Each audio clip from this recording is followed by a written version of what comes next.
I posted a video yesterday, and a lot of people from the Middle Belt, which they call North Central Nigeria, are very angry. I received a lot of comments, people saying that they are Middle Belt, they are not North. That shows that Middle Belt has just woken up. The truth is that Middle Belt has been cheated long enough.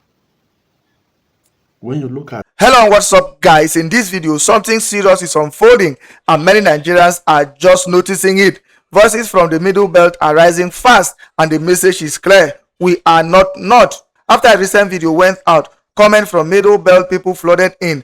Anger, frustration, awareness. Many said they have been cheated for years by the core North, different culture, different faith, over 90% Christians, yet treated like minority in their own space. One man asked a question that shocked many people.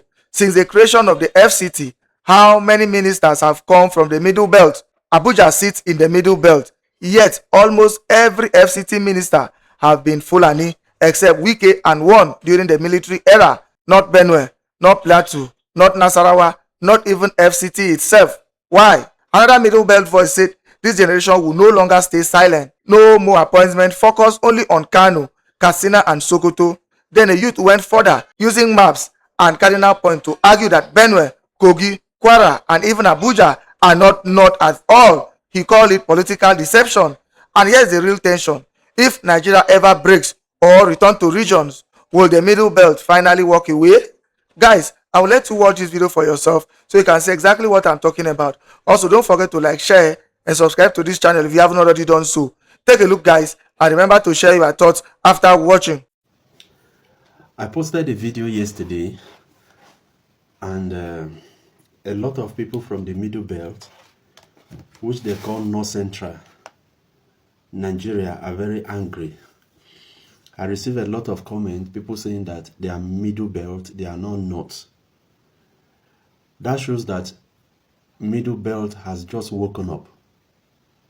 The truth is that Middle Belt has been cheated long enough.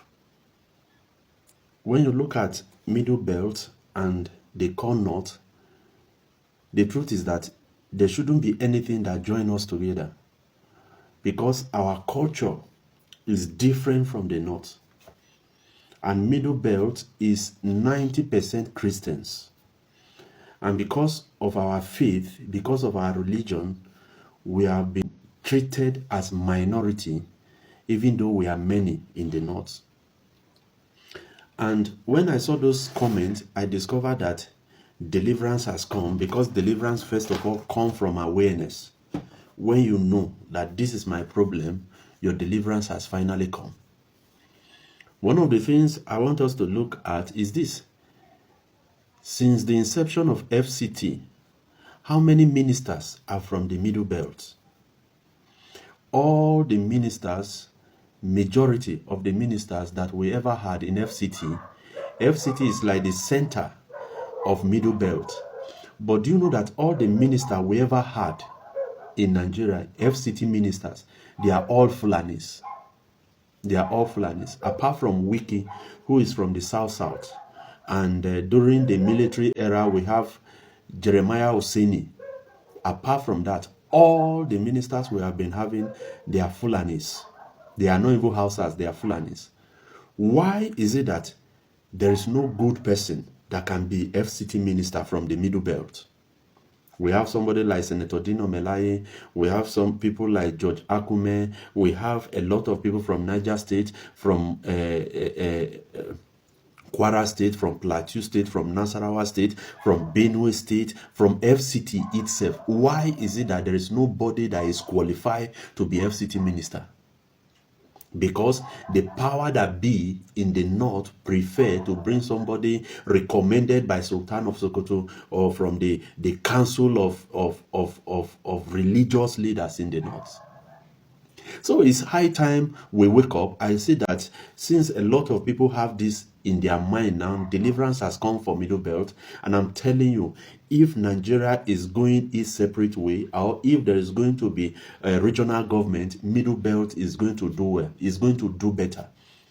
What is the North giving us? What is the North giving to the Middle Belt? When we talk about farming, most of the food products, produce, they comes from the Middle Belt. See Benue, see Plateau, see Nasarawa State, Kogi State, FCT itself, Niger State. That is where they farm.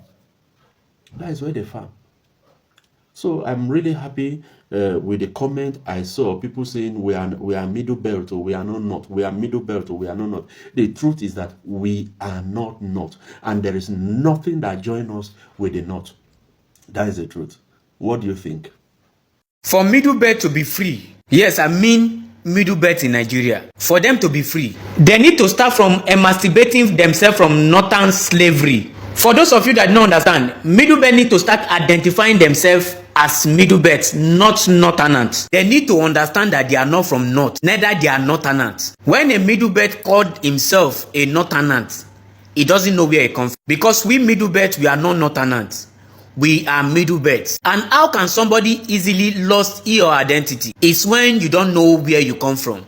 If you don't know where you come from, anybody can easily claim you because you are like orphan. But if you know where you come from, you can always speak up for yourself. So whether Middle Belt like it or not, they will always come after your life and take it, as long as you still claim Northerners. You know, we Middle Belt, we keep on blaming everybody. Oh, Fulani is the problem. Oh, that is the problem. This is the problem. But the number one problem we Middle Belt have is loss of identity.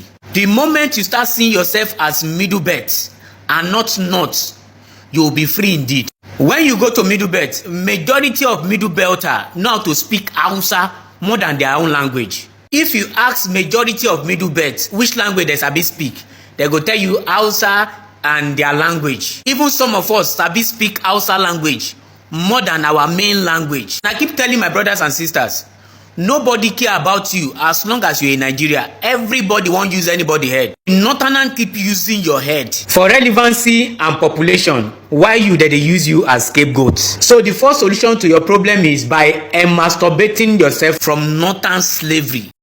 So some people call me on phone and ask me, where are you from? And I'll tell them I'm from Nasarawa State, and they'll be like, oh my God, you're Hausa, I thought you're Igbo. Who told you that Nasarawa State is Hausa? In case you don't know, I'm a Gatu. Just the way Hausa man will never accept that he's a Gatu. The same way we will never accept that we are Hausa. And if you don't know, I'm not in Northern. Yeah, it's as simple as that. You can say it. I don't know whatever covenant my father and their father did, that my forefathers accepted to be called Northerners. But as for me, till the world come, if not like me, I thought say will be not. Me, deep down, I know I'm not North. I'm a Gatu. I'm not Hausa. And my people, my dialect, most of us don't even understand Hausa that much.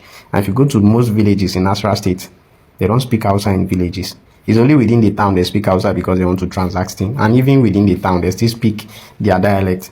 So I'm not Hausa. If you come here and I tell you I'm from Nasarawa State, you say I'm Hausa, that one is between you and what you know. But what I know, I'm not Hausa and I'm not North. It's as simple as that. I'm a Gatu. Yeah, not Idoma. I'm a Gatu. We are no longer hiding under the umbrella of anybody. I cannot keep hiding under the umbrella of Hausa. Then my children will forget my culture and they'll be calling them Hausa, or be hiding under the umbrella of Idoma. I'm not Idoma, I'm not Hausa, I'm a Gatu, and I'm not a Northerner.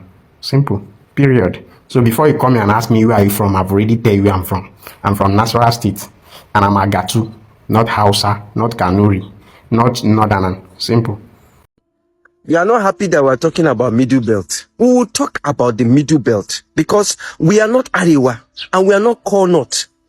Gone are the days when you do your appointment, the only thing you think about is Kano, Katsina, Sokoto, and you leave people like us that are from Benue, whom you claim to be Middle, you claim to be North, and are not considered in the scheme of event. We will talk about Middle Belt, and this is the discussions that we are going to take to the next level. This is a new generation. We will not sit down and watch. During the time that Buhari was the president, how many people from the Team Nation, let me give a classical example of the Team Nation, who happened to be the 6th largest ethnic group in Nigeria, was considered, even though we claim to be from the North. And we are speaking out now. This generation is speaking out, and we will carve our difference. I don't know, you don't like it, but we are going to propagate this message of Middle Belt. Shouting Middle Belt is not in the Constitution. Is Arewa in the Constitution? Arewa is not in the constitution. So we will shout it, we will take it to the rooftop, and all the sons of the Middle Belt will rise. This is a new challenge for us. I said it here the other day that Tinubu is going to isolate the North. And Tinubu is going to do that by policy. It's not gra-gra. I've told you people so many times. It's not gra-gra.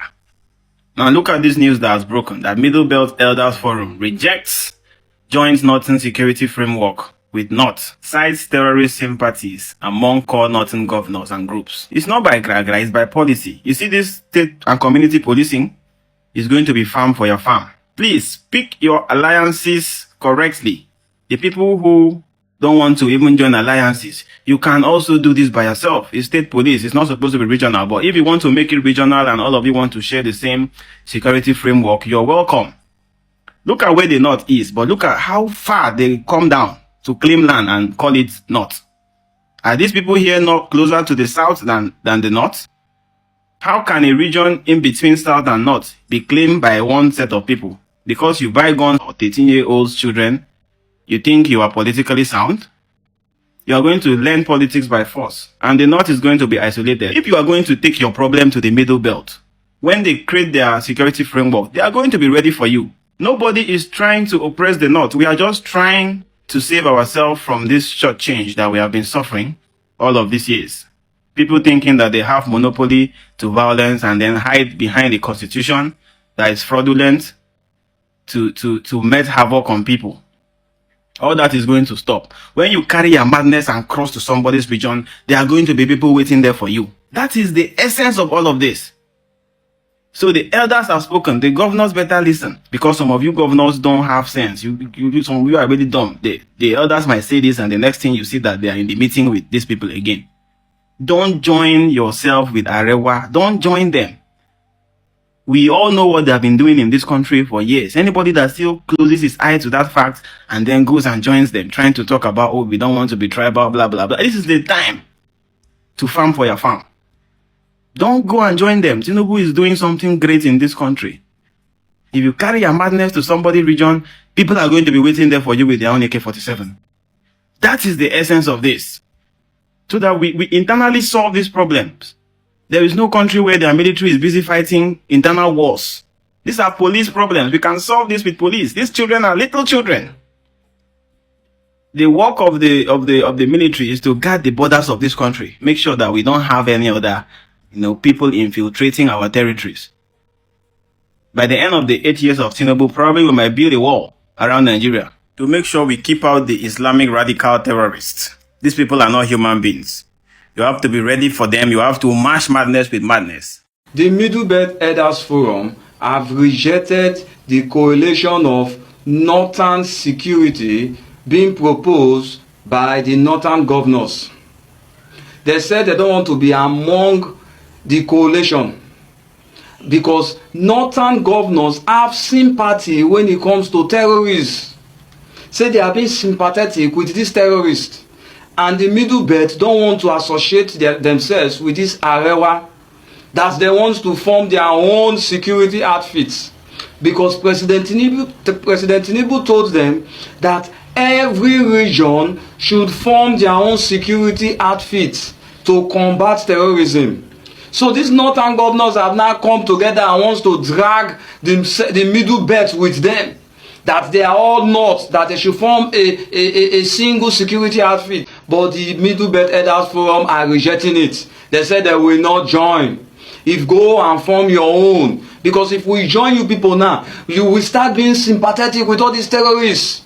And when you look at this situation of terrorism in Nigeria, in the northern areas, majority of this problem is being caused by the core northerners and governors. They are being sympathetic with these terrorists. They are also playing religion also with these terrorists. That is why these terrorists is springing up every day in the north. Now, this is what President Tinubu is trying to achieve. North will be isolated. Arewa will be isolated. Because now, if each region form their own security outfit, there will be no mercy for bandits. This sympathetism that these northerners are having, that want to generalize the whole northern area, it will no longer take place in middle belt like the Benue. This game that President Tinubu is playing is trying to isolate this Arewa group and isolate the north. And this is a call for the northern governors to wake up and stop being sympathetic with this terrorism. They are playing politics and religion with terrorism. Arewa should forget that Middle Belt is not north. Middle Belt is not north. Don't drag them along with you people. Go and form your own. I have said my own. Oh. So I really got obsessed with how much most northerners wake up today and be like, the middle belt is north central, or they call the middle belt north. So I decided to go to Google, download the map of Nigeria, and download the 4 cardinal points. The most annoying part is that they call Benue State or call places like Kogi north or north central. I don't know whether because those places try to speak little of Hausas, that's why those places are called north central. But to me, those places are not north, they are middle belt. Because if you go to most part of Benue State, most of them speak their dialect. You can't go to Makurdi and see indigenes or see the people of Makurdi speaking Hausa. They speak Tiv to you, even though you're a stranger in that very place, they speak Tiv to you. And if you go to places like Otukbo, the rest of the places, they speak Idoma to you or they speak Agatu to you. So I'm still surprised why a lot of northerners wake up and be like the middle belt is part of the north. So I decided to download the map of Nigeria, downloaded the 4 cardinal points, and do some analysis, do some practical analysis to understand why these places are included or called north central. Because our geographers are some of the problems we are having today, and some of the people that drew this map or say whatever they say in the last how many years is causing us a lot of problems. So I came up with 4 pictures, which I placed the 4 cardinal points on the map of Nigeria to analyze this stuff, because I'm already obsessed. I'm tired of hearing the middle belt is north or north central, whatever you call it. We are not north, we are middle belt. So I decided to do this. The first picture, which I somehow didn't place it right, still with that, places like Kogi, places like Kwara, places like Benue fall down to the part of south. So I don't know why those places are called, north central. Then the second picture, I decided to, drag the 4 cardinal point down to the south. Even at that, Benue State still didn't fall to the north. Then I still did another one, which I decided to place the 4 cardinal points at the center of the map. Then places like Plateau, places like Niger have some part in the northwest, and Plateau have some part in northeast. Then places like Taraba, places like Nasarawa, Benue fall under south east. So if you observe from the map, from the legends, the person said the yellow part is northeast region, and the northeast region, actually Taraba is not part of the place if your 4 cardinal point is well placed. So some of these things are actually political deception. Like I said, the first map which I display, which I dragged the 4 cardinal point down to the south, which display that Benue State still didn't fall to the north, is what the political or whatever people are using to deceive those in the middle belt and be like, middle belt is north central or it's not. Middle belt is never north. If you don't know how to draw it, go and draw it. I don't mind what geographers will say, because they will come up and be like they want to prove shit. They will prove nothing, because this is practical stuff. So if this was done 100 years ago or 150 years ago and we are still using it, then we don't know what we are doing, because somebody will just wake up from somewhere and be like, this place is north, because they want their people to rule the environment or to be leader over that place. Imagine the recent happening that the northerner was claiming that Abuja is north. How will Abuja be north? So some of these things, we, the younger generation, have to wake up to, understand some of these things. If not, they will keep deceiving us the way they deceived their father, and they will keep deceiving us. Because to me, you cannot call Abuja or call Benue State or call Kogi North Central, or call them North. Because if you follow the 4 cardinal points, they are not anywhere close to the North. So take out time and do your own practical. Geographers will argue this. You like argue from now till Jesus comes. To me, Middle Belt is never North, and it cannot be North. What the tortoise said is the correct expression of the real thing. The only addition, not difference, is that the whole insurgency in this country is driven by one factor. They are driving, using religion to drive the insurgency, be it Boko Haram, be it the so-called herdsmen militia. They recruit people who are not even Fulanis. They recruit people who are not Kanuris under the guise of Islam. So let me take us back to what General Obasanjo said. He used the term Islamization and Fulanization. So using that as a background to drive what they are driving, we find accomplices within the military, that is within the security forces and other sectors of the Nigerian economy and polity who assist in ensuring that these things are carried out. Let me give you an example. Before the Yelwata thing happened, the sad, barbarous attack on the people, the peace-loving people in Yelwata, I had on the 27th of last month a security alert sent to me by somebody that the Fulani were planning to attack Yelwata. I have it on my phone. That means before it got to me, it would have reached the security apparatus of this country. Unfortunately, when you see a government where deliberately, Mr. President, irrespective of my appreciation of his visit to Benue, whether it achieves some objective or not, at least it's better than that of the former president. He appointed the NSA, a Fulani man, the Chief of Defense Staff, a Fulani man, the Chief State, what do you call him, the Minister of Defense, Fulani, the Minister of State Defense, Fulani. Now, when such information reaches these high offices, do you think it will go beyond that? It will not. But those are just allegations. It is not issue, whether it is an allegation, a security report. If an ordinary citizen like me can have it forwarded to my phone by somebody. And you can authenticate the source of that security report. The security apparatus in this country would have had it. The DSS would have investigated it. The DIA would have investigated it. They would have confirmed. But when the people at the top are people who belong to those ethnic nationalities being under consideration or under probe, then what would become of it? Nothing. So if on 27th, an ordinary person like me got a wind of this thing, and it came and happened, and people were massacred, over 200, then you know there's something wrong in this country. What the Totif said is correct. Just add to that and say it is being driven by Islamization and Fulanization. Okay, so you're characterizing it and ethnicizing it. But these are serious allegations you make against the security top hierarchy of this country, to say that they have been inactive despite the security reports they get because they are from a particular part of the country and the alleged perpetrators are also from a particular tribe. We can't be talking of alleged. The people who are attacked used to see, used to listen, used to hear the language of the attackers. Oh, because I don't it is not an issue of, we cannot be saying after over 10 years of people being attacked, that everybody couldn't identify the people who are attacking.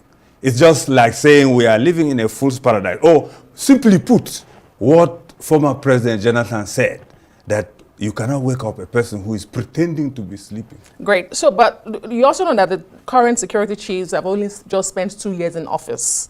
And you agree that this problem has been in for decades. Let me also ask you, if this is indeed, as you describe it, a full-scale genocidal campaign, what then does justice look like?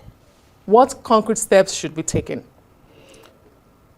The whole approach to fighting insecurity and insurgency has to change.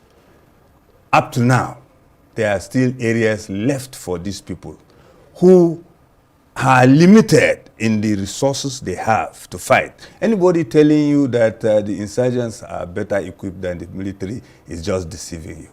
They have only rifles. And those rifles, some of them have some, what do you call, RPGs. And some of them have AA anti-aircraft guns, which sometimes they use to overwhelm soldiers because of the reach or the distance such projectiles can reach. But the military has much more. We have an air force which they don't have, and we have intel which they don't have.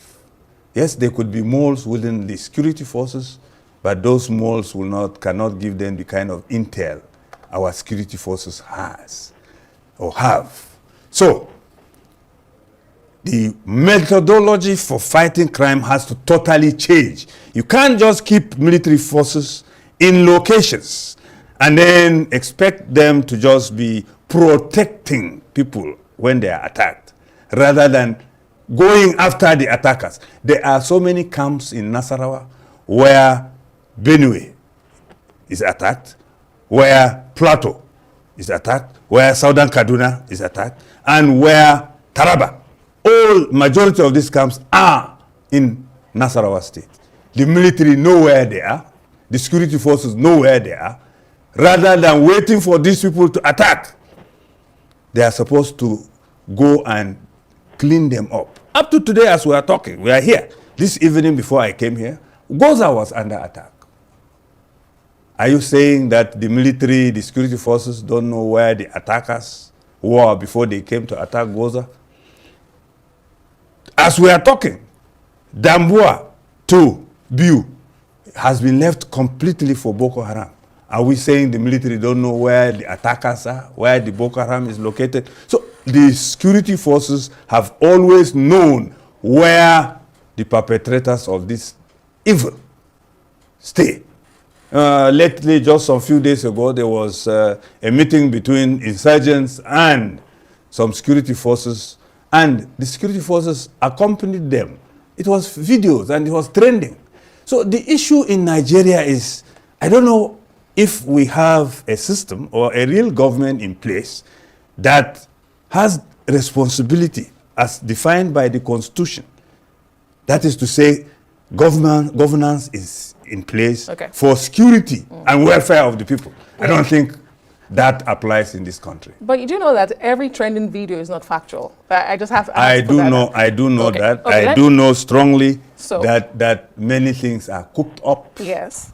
Because in this day and age, you can use AI to generate anything. And the military has been warning about that, yes, about misinformation and misleading videos. But the truth is, you cannot have a meeting and then it will slip without being known. How do you react to reactions from the military who say the community sometimes give information to the perpetrators? That is correct. And cohorts with the perpetrators. That is correct. Against their own people. Yes, that is correct. So how do you deal with situations like that? Yes, that is correct. If someone within the community feels that, yes, he is pro-jihad, he wouldn't mind supporting these people if they deceive him that what they are doing is a jihad.